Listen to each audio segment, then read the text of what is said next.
Introducing first from parts unknown, weighing in at 296 pounds, here is the Assassin. And his opponent tonight, the Deep South heavyweight champion from Pensacola, Florida, weighing in at 240 pounds, here's Randy Rose. Your special referee for this match, from Ackworth, Georgia, here's Ranger Ross. Well, Rock, we're inside a 10-foot steel cage. You know, I don't envy anyone who takes part in a cage match because, believe me, that chain link fence is very hard on the body, especially the head and the skin in places that you might not think would be so tender, but really, you don't realize how tender your skin is until it's raked across that chain link fence. Had a member of the ring crew just now climbing off the cage, putting on the finishing touches of tying that door shut so nobody can get in, nobody can get out. And I hate to have a biased opinion, but I just have to feel that in a boxed-in situation like this, that the Assassin has the definite advantage.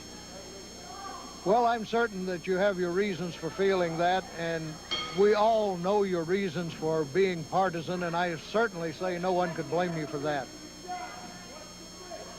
Randy Rose complaining about the fists. I have a feeling he's going to see quite a few of those in this match. I think so too, but I think that's just a distraction on his part because he knows that there are going to be a lot of fists inside of a chain link fence. Randy Rose went for a fist of his own and ended up laying it right on that chain link fence.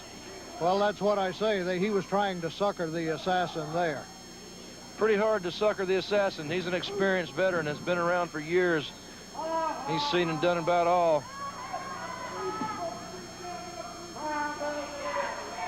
You got to give credit to Randy Rose, though.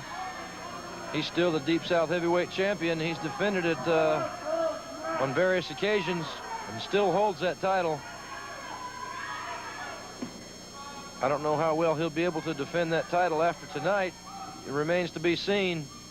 I know he wasn't real happy with the idea of Ranger Ross being special referee. Ooh, Randy Rose opens up with two right hands, a third one. Ooh. Well, with regard to Ranger Ross being the referee, I'm sure that Randy Rose feels, oh, look.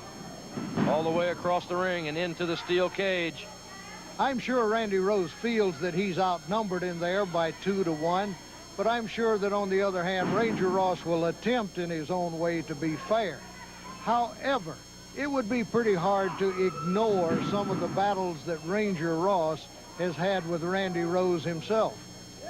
That's true. That would be one factor that may sway in the way of the Assassin, because to my knowledge, the Assassin hasn't had any altercations with Ranger Ross one way or the other.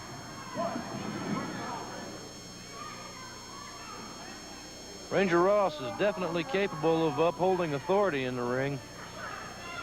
I think that's why he was picked as the special referee by Deep South. I believe Randy has opened up the forehead of my father now, using that steel cage. Well, this is a tough, hard thing for any son to have to watch his father go through. I'm sure of that. However, you have to remember one thing. These men elect to follow this type of livelihood. They signed the contracts, and they're well aware of what they're stepping into. You know, it's a different situation when you're watching a member of your family in there. You know, if it's just yourself, or I know in my case, if it was just myself, I wouldn't worry about it. You know, I would go in there just as my father is going in there. And tempers are flaring a little now between Ranger Ross and Randy Rose. I expected something like this because they've had some hard-fought battles between themselves. Randy Rose is always complaining about something anyway, and I think he's going to be falling on deaf ears complaining to Ranger Ross. And he just caught a right hand from the Assassin that draped him right on his back. Here comes another one. Yeah.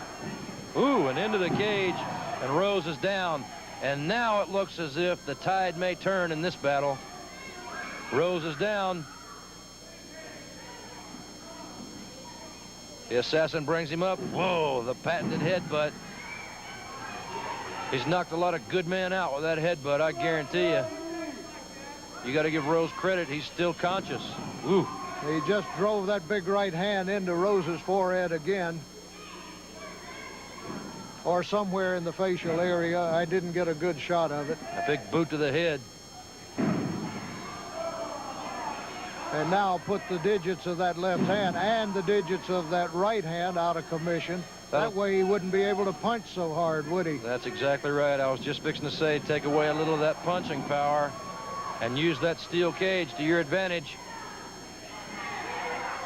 And the assassin knows how to do all of these things very, very well. Nick, do you see who approaching the ringside, who I see approaching the ringside? Well, I had a feeling, since he was paid to be an insurance policy, that he'd be somewhere around. However, he was not at ringside up to this point. Now, making a very obvious appearance at ringside, Randy Rose's 390-pound insurance policy, Big Bad Leroy Brown, and the assassin now opening up on Randy Rose, drives him into the cage. He's trapped between the ropes and the cage, and he's over there by Leroy Brown, and it looks like Leroy's trying to hand him something through the cage. He has. Ranger's busy keeping my father. Look out. Look out. All right. Ranger saw it coming and blocked it. He saw it coming and blocked it. Whatever it was fell to the ground. What a right hand. There you go. 3 count. There it is. All right. Your winner, the assassin. I tell you what, Randy Rose thought he was pretty smart there. Well, I have to say the tactics. Wait a minute, Nick. Leroy Brown has appropriated what appears to be a wrench or a tool from somewhere around the ringside.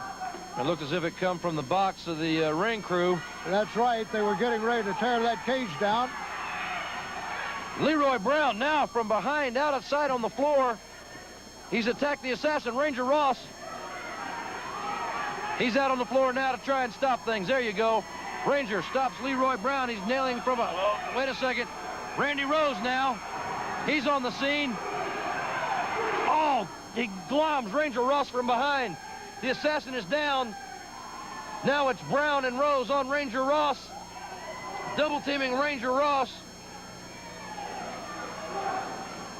Their little plan backfired, but now... And now we have some of the other wrestlers who are obviously watching a monitor in the background are now headed for the ringside. Thank goodness. And they're restoring order. Leroy Brown still trying to get a rope around the neck of the assassin, being restrained by the referee.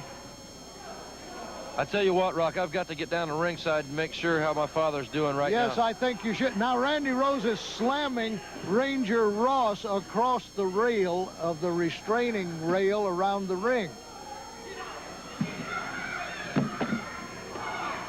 And now Nick Patrick has left the table. He's going down to see about the condition of his father, the assassin, and also Ranger Ross. Randy Rose slammed Ranger Ross across the, not the apron of the ring, but the railing that surrounds the ring. And Ranger Ross is still down. He served as the special referee in this match, and now Randy Rose is being assisted toward the dressing room by Bad Leroy Brown, his insurance policy.